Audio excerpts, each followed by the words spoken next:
Alright guys, welcome back to the channel.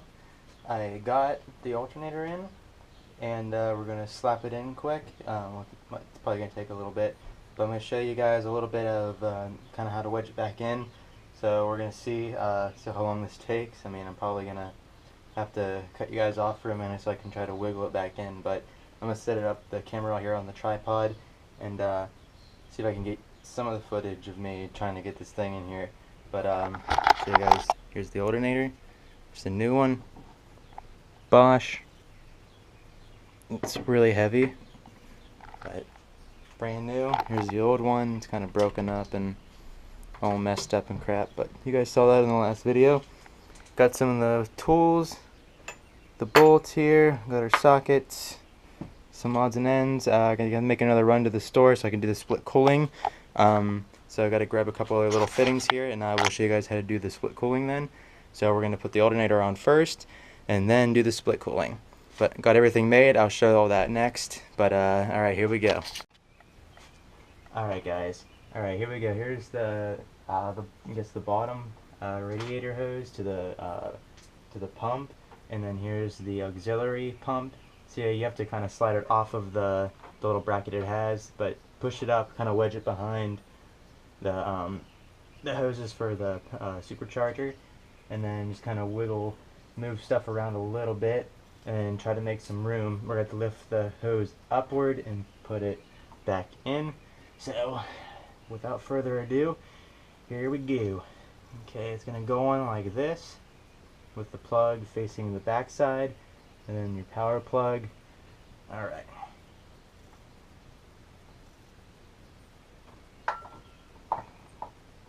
Probably going to be a lot harder than I thought.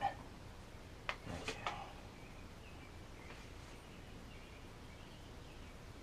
This thing is freaking heavy, so it's a really weird angle.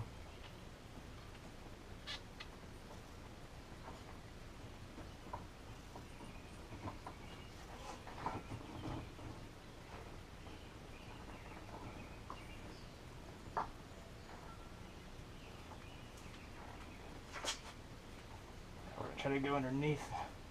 If I can wedge this crap through. Oh!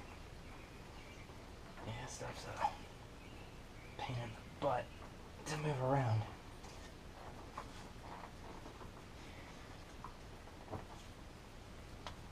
It's not the easiest job, but it sure does beat paying Mercedes to do this crap for you. I mean, if you know what you're doing, that is.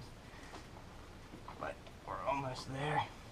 Alright, I'm gonna try. You guys get the gist of it. Just kind of have to wiggle it through the hoses, but it's gonna take me a few minutes to do this, so I'm not gonna waste battery. So as soon as I start getting it through further, I'll bring you right back.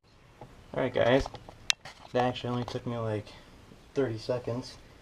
I actually had to push the radiator forward a little bit, kind of loosens this up a little bit, the radiator hose, so you can actually bend it down a little bit further, and then it really just kind of just pops and just falls right down in. So after you get that on, I am going to put the connector plug, or the power plug from it. I'm going to hook that on because it's actually kind of difficult to put on once it's on. So I'm going to try to hook this on real quick. And then yeah, you guys can, I don't know if you can see it, but here's the power plug. The camera down here a little bit. So it's right here. And then the other plug's right behind it. It's not too bad. So this actually is going a lot quicker than I thought. So I'm going to hook this up real quick and be right. Alright guys, well I finished buttoning it up so you guys can see this a little bit better. It's actually pretty simple. I think the hardest thing was to actually put the alternator back in because it's actually kind of wedged into the two brackets, the top and the bottom. So you have to kind of get behind the wall here and push on it with like a pry bar or something. But careful, there's a brake line that goes along the side of it, of the chassis part. So be careful not prying against that.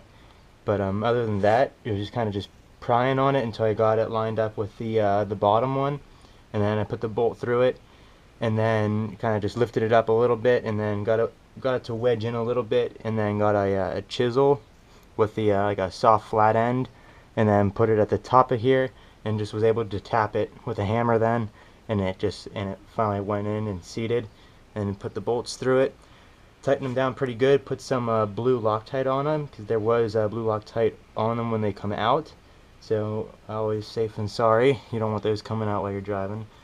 But other than that, the back bolt actually was really simple to get on. I could get it on with it already alternator on, so it's just kind of just reaching right behind here just a little bit. It's easy to reach.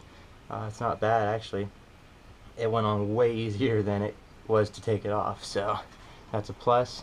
Then you just got a little bracket that goes on the bottom. Then you got to put that on first before you put the bolt in. It holds this little bracket for the auxiliary pump, the hose. Holds it against it so it doesn't move anywhere. And then you got a bracket they take off right here, this one, and it bolts back on, and then it has like a clip on the end, so it clips to this one. There's one clip in the back, and they just snap together to hold these hoses in line.